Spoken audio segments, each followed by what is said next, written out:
The dusty sun of late afternoon fell over the small frontier town of Elmsworth, where the streets were lined with faces hardened by struggle and survival. A wooden stage stood in the center of the square, and on it, a trembling young woman named Clara was being paraded before the crowd like she was no more than an object. The sheriff's voice echoed, sharp and cruel, "This woman belongs to the debt her late father could not pay. The land is gone, the house is gone, and now she will work until her debt is cleared. Who'll take the first bid?" The crowd murmured. Men with greedy eyes stepped forward, coins clinking in their hands. Clara's heart pounded, her eyes searching desperately for mercy, but all she saw was hunger and indifference. The sheriff's hand rose again, $50, who gives 50? The world felt like it was collapsing around her. And then, from the edge of the crowd, a voice broke through, calm, steady, and unlike any other. "Stop." All eyes turned.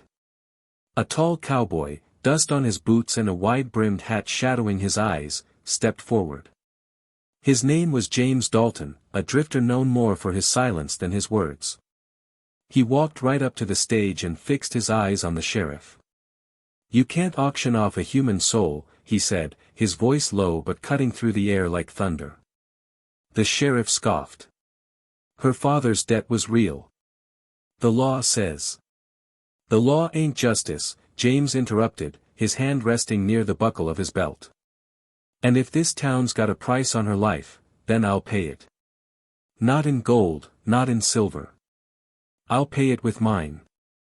The square fell silent. A ripple of disbelief swept the crowd. "What's that supposed to mean?" the sheriff demanded. James took a step closer, his voice steady.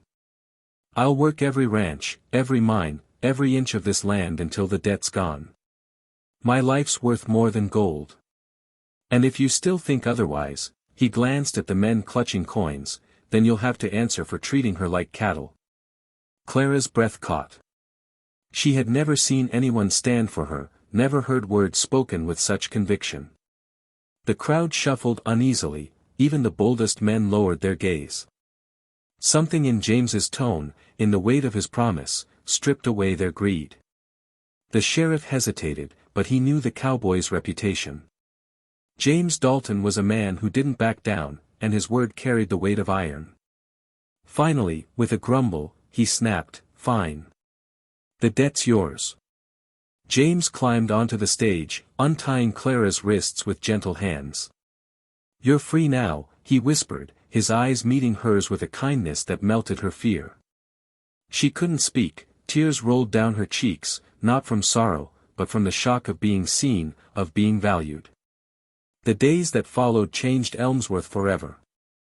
James worked, true to his word, fixing fences, hauling timber, digging wells.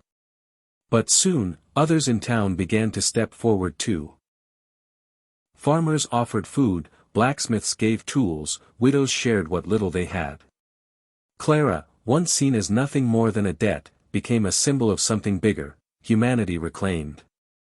And James, he never asked for thanks. When Clara tried to tell him he didn't owe her anything, he simply smiled beneath his hat. "It ain't about owing," he said. "It's about living in a world where people matter more than money." One evening, as the sun dipped behind the hills, Clara stood beside him at the edge of the ranch where he worked. She turned to him and whispered, "You gave me my life back." James tipped his hat, his eyes warm and steady. "No, Clara. We gave each other hope. And hope, that's worth more than gold." The town never forgot that day. And though debts came and went, one truth remained: the measure of a life was never counted in coins, but in the courage to stand for what's right, even when the world turns its back.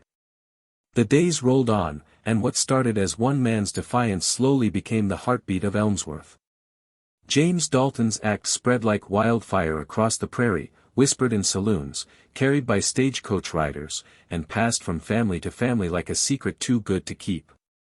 Clara, no longer bound by the chains of her father's debts, found herself caught between disbelief and wonder.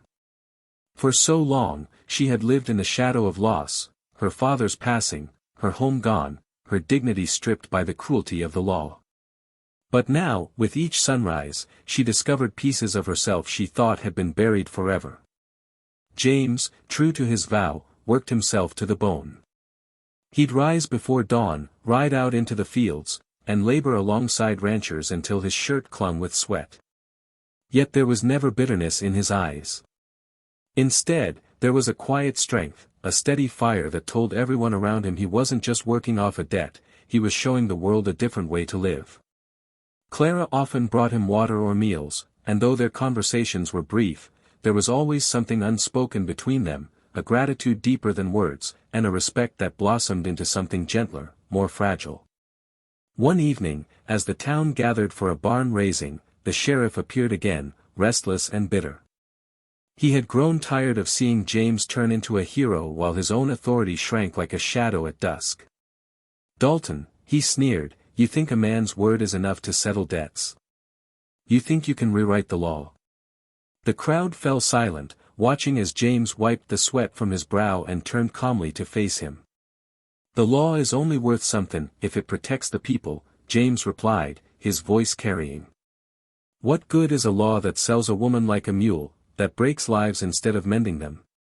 The sheriff's hand twitched toward his holster, but before he could move, a rancher named Cole stepped forward. "He's right," Cole said firmly. "We've let greed run this town long enough. A law without humanity ain't justice at all." Others began to nod, farmers, miners, blacksmiths, mothers with children clinging to their skirts. For the first time in years, the sheriff realized he stood alone. Clara's heart pounded as she watched the tide turn, the people rising not with weapons, but with conviction. She whispered to herself, almost in disbelief, "This is what it means to be free." The sheriff, red-faced and furious, muttered curses and stormed off, his power crumbling like dust. That night, under lantern light, the townsfolk gathered in the square. Clara found her courage and stood before them, her voice trembling but strong.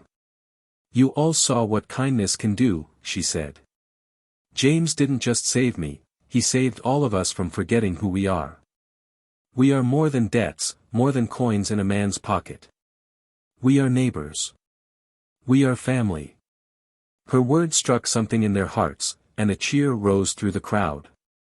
For the first time in a long while, Elmsworth felt like a community again, bound not by fear but by compassion. Weeks turned to months, and though James had long since worked off Clara's debt, he stayed in town, not because he had to, but because he wanted to. Clara worked beside him, their bond deepening with every shared burden and quiet smile. One evening, as the prairie wind swept golden fields under a sky painted with fire, Clara stood beside James on the porch of the small home they had built together. "You could have kept on drifting," she said softly. "Why stay here, with me?"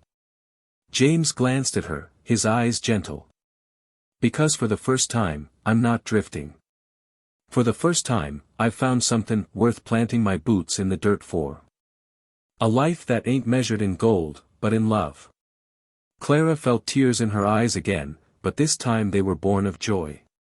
She leaned against him, the world suddenly quiet, as though the land itself was listening. And so it was that in a little town once ruled by greed and fear, a cowboy's vow sparked a revolution of kindness. Elmsworth was no longer just a place on a map, it became a symbol, whispered across the frontier, of a truth too powerful to deny, that a single act of courage, a single refusal to put a price on a human life, could change not only one woman's fate, but the heart of a whole town.